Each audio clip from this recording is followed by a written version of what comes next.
Hello, I'm Bill. This is Jeff. And we're here to talk about the FIFA World Cup on the Sports Economy Show. FIFA World Cup started a couple of days ago. 32 teams are competing in what's being billed as the FIFA World Cup 2025 as a warm up for the World Cup next year. So, the European Union Football Association, South American teams, North American teams, and teams from Africa and Asia are all in this. The group stage, like I say, the group stage has started a couple of days ago, and the entire tournament is why we're talking about this.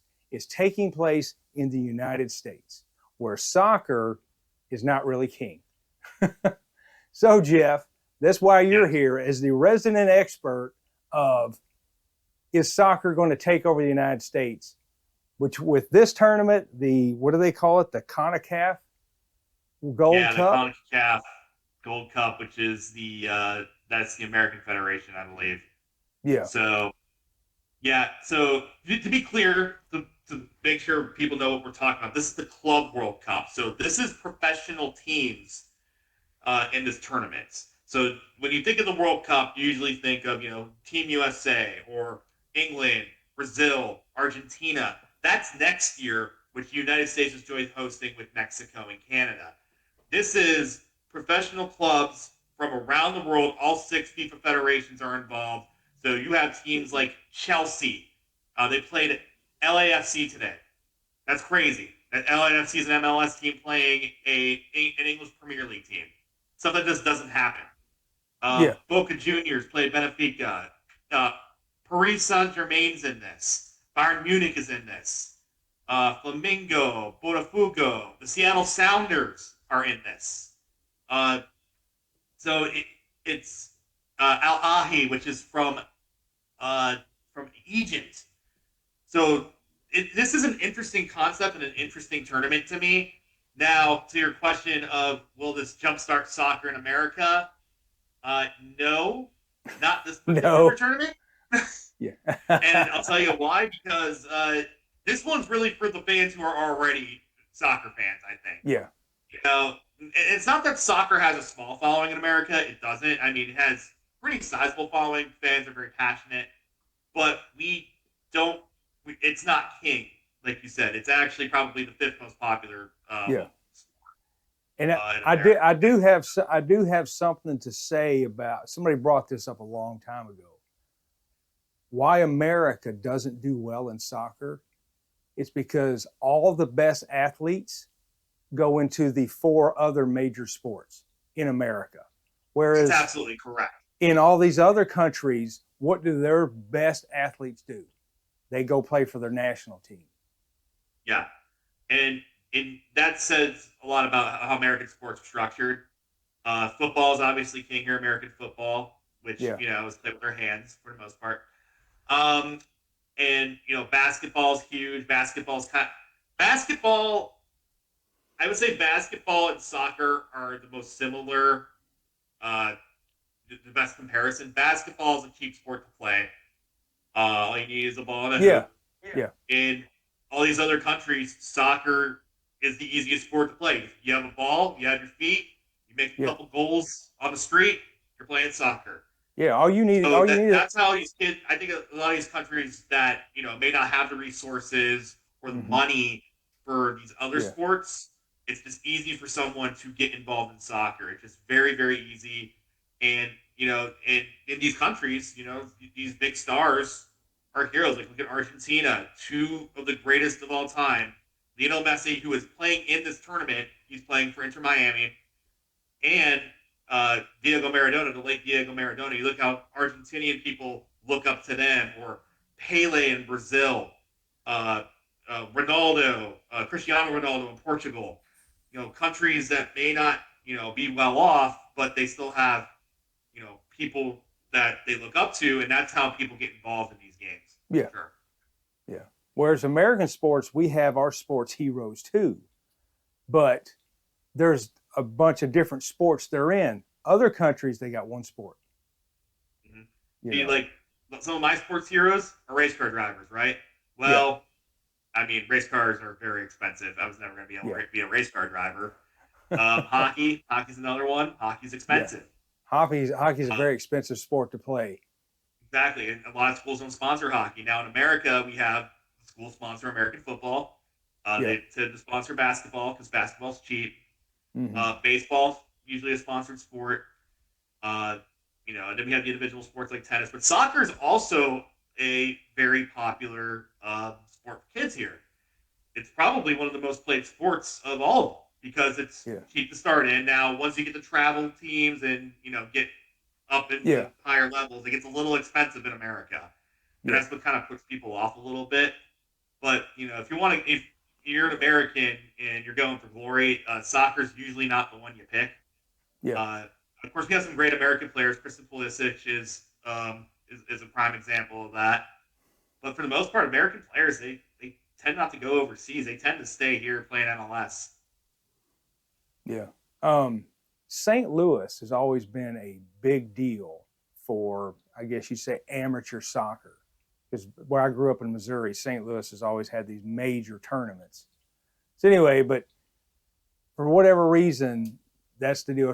But are they thinking that this might help hosting these World Cups, and then next year, or the Club League World Cups, and then next year hosting the World Cup? Are people expecting, who's running this stuff, that this may help the soccer viewership? I think so. I think it will help viewership. I don't think this Yeah, particular tournament will, but I think next year's will for yeah, sure.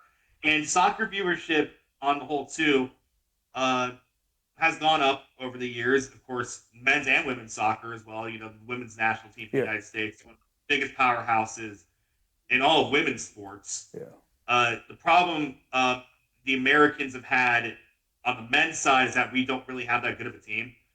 We never yeah, have. There's always something they do that they mess up, and it's not like we're not talented. They yeah. are. Uh, but I think this year they have a guaranteed berth into the World Cup because we're hosting.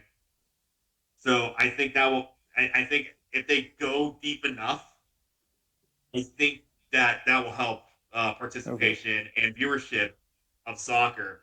Now, the thing about soccer is the reason we have a Club World Cup, and it's the Club World Cup for this whole thing is only something that could really happen in soccer because there are so many professional leagues all over the world, so many elite professional leagues all over the world that a Club World Cup can. It's yeah, not like, for example, like we'll take hockey for example. Um, we're not going to see the Florida Panthers playing a DEL team, a German league team, or the Florida Panthers playing a British league team. That can really only happen with soccer and it be competitive. yeah. Because it is the world's number one sport. Yes. So So and it's played everywhere. Everywhere in the yeah, world, soccer is played. So, yeah, and that's that's the cool thing about soccer. I think it's the one sport that everyone can have an opinion on. It's a very easy game to understand. It's a very easy game, and it's easy to watch on television too because there's no commercials, right? there's no no, there's they no don't random break. stoppages to play. They don't break for commercials. I've never actually paid attention to that. No, they don't. They only break at halftime. Well, okay, Yeah, but so you get 45 minutes halftime, and then yeah, the last 45 minutes plus stoppage, and then you're done. yeah. So Well, it's the World Cup in the United States is a big deal because everybody watches that. But that happen every 4 years, the World Cup. every 4 years. Yeah, Yeah. So I don't know, but anyway, they're putting this on, and they're putting this on. These games matches are being played in several football stadiums around the United States. hmm I don't know every one of them, but I know that they're playing Atlanta. They're having I guess the semifinals and the finals in the Meadowlands in New Jersey, and I know there's some games in Cleveland and probably sure. Cincinnati. Um, but wherever the large stadiums are, and this is the funny one. I like talking about grass turf versus astroturf. Have you ever Yeah, seen the movie Bull Durham? of He says astroturf should be outlawed. course. Alone. I believe there ought to be a constitutional amendment outlawing AstroTurf and the designated hitter. So anyway, So they're taking the AstroTurf out and putting in grass because this is what was required. So anyway, so all the players, the NFL players, are like, "Why are you doing that for them? We want to play on grass anyway." It's a whole story, and I want to do me a show about AstroTurf versus grass. Yeah. And nobody's going to watch it because it is zero interesting except for nerds like me. Except for nerds like us, right? Yes.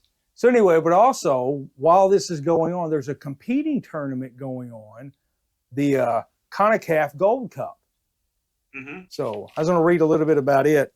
It says, and this is on their webpage. This is great. I love this. You know something's wrong when this is the first thing on their webpage. Drawing large crowds and millions of television viewers across the region. You have to advertise that, right? So Yeah. the 18th edition of the Confederation's Premier Men's Tournament will take place this summer from June 14th to July 6th, the exact same time as the FIFA Cup. So anyway, and it's taking place in 14 stadiums and 11 metropolitan areas across the United States and Canada. Mm-hmm. So the tournament will feature 16 teams, the best 15 from the CONCACAF region, all of whom qualified to the latest edition of the National League, on and on and on it goes. So anyway, so there's also another tournament, and I think most of this is on the West Coast, whereas the FIFA is all on the East Coast. So yes, it's very interesting they're running this at the same time in the same country. But, and, you know, so CONCACAF is the federation of international teams. So this would be Team USA, Canada, yeah, Mexico, these are Salvador, the national teams. Yeah, these are national teams. Yeah. Mexico is involved. Saudi Arabia has been invited. Trinidad and Tobago are in this. Honduras, Guatemala. So pretty much every country that's qualified is on this side of the world. Yeah. So North America, South America, and then Saudi Arabia is there because they were invited. Yeah. They're a special guest team. So this summer, if you I didn't get where all the TV showings are of this. So anyway, so if you're a fan and you want to watch soccer this summer in the United States, you can go watch it live. You can go watch professional teams pretty much within driving distance of wherever you're at. Because like I say, they have all this going on the West Coast and we have all this going on the East Coast. And there's a lot. Exactly. So the funny thing is, though, if you have a player, so in the Club World Cup, who plays for one of these national teams, well, I don't think they're playing in the Club World Cup. I'm just assuming this. I don't know this for sure. You're going to play for their national team. So maybe some they American have to players choose. who, yeah, you're going to have to choose. So if, like, I don't think there's too many players who this would impact. But say an American's on Seattle Sounders and he has to play for the United States national team, well, he's not going to play in the Club World Cup. He's going to play in the CONCACAF because playing for your country means more than anything in soccer. Yeah. So do you think doing this is there a contract issue with the team's players? Like, hey, we want you to play for your club, but you know. Typically, these guys are allowed to go play for national teams. Okay. There's usually never like, oh, you can't play for your national team. We got this going on. It's like, no, you got to go. But usually there's not a scheduling conflict. Okay. Usually national team games are outside of because, you know, soccer's a year-round sport. I mean, these guys are playing all the time. Yeah. So typically it doesn't interfere with their seasons or interfere with their play. Well, typically soccer's not a playoff sport. It's you have the season. Who's ever ahead of the standings at the end of the season is the winner. So you're not having those kind of conflicts. So this is kind of a unique situation. But again, I don't think it impacts too many players. So, because the North American Federation is what CONCACAF is, and I don't think too many of them are on any of these teams are in the Club World Cup. But you know, I could be wrong. I mean, I could research this a little bit, but it's okay. We don't need to go that far into it. Yeah. So, anyway, just like people watching soccer, a lot of people are like, "Wait a minute, they're talking about soccer." But hey, we're big in the Philippines, you know. Hey. Philippines, yeah, we are big in the Philippines. Shout out to our Filipino viewers. That's right. So anyway, well, that's all I got for today. we may come back and do another update on how these tournaments are going, who may be winning or whatever, if that even matters. Honestly, I would be interested to see like what the attendance is for this. Well, I do have something about that. Since the first game at the Meadowlands, I forget what team it was, but the stadium holds 75,000 people. It's massive. And one of the team's coaches said, hey, can you bring all the fans down? Because there was 30-some thousand fans there. But because the stadium is so massive, it's not even half full. It looks bad. Right. Well, here's the headline from the BBC today. That's literally just popped up on my Google. Chelsea 2-0 over LAFC. Chelsea won their Club World Cup opener at largely empty stadium in Atlanta. Yeah. Oh, and speaking of Atlanta, I was telling you about the players. They said the turf feels like it's like a sponge. It's weird because the floor is the thing's concrete, and then they build it up. They put sand in and this and that, and then they cover it with grass, which is not really rooted yet. Or if it is, who knows? Anyway, so the players were complaining that it feels kind of like a spongy thing. So anyway, that was in Atlanta, and Atlanta's an indoor stadium because Americans like indoor stadiums. Sure do love them, don't we? Yes, we do. Speaking of that, your favorite team, Cleveland, has come up with $600-some million to work on a stadium deal. Have you heard about this? Oh, of course. Oh, that's all anyone talks about. Okay. Yeah. Yeah. So anyway, so Cleveland's going to get a stadium. We are getting a stadium. I think they're getting a stadium no matter what, and it's going to be interesting to see how much of an economic impact it has on the area. Now, the city, it's going to be outside of the city, just slightly outside of the city of Brook Park. So people are upset. Oh, Browns going to be playing in Cleveland. Browns going to be playing in Cleveland. It's like, well, city of Cleveland can't give them what they need for a new stadium. So they're just with the Brook Park, and they're getting all the state money. Jimmy Haslam's putting up most of the bill. Yeah. I think that's what's happening. Again, there's always an update on it every time something else comes out about it. I'm just like, okay, well, I'll believe it when I actually set foot in it. Yeah. You know what I mean? Well, I'm somewhat interested in this because my brother-in-law has 2 season tickets to the Browns. So that's right. Yeah. So anyway, I keep up with this. See those prices go up. Yeah. Oh, they're going up. Oh, yeah. This is the National Football League. Oh yes. It is king. So, all right, folks. Well, that's all we got for today, and stay tuned for more updates about the FIFA World Cup because this is coming to America, and there's no stopping it. All right. Well, so long, everybody. So long, everybody. Y'all come back now. Here.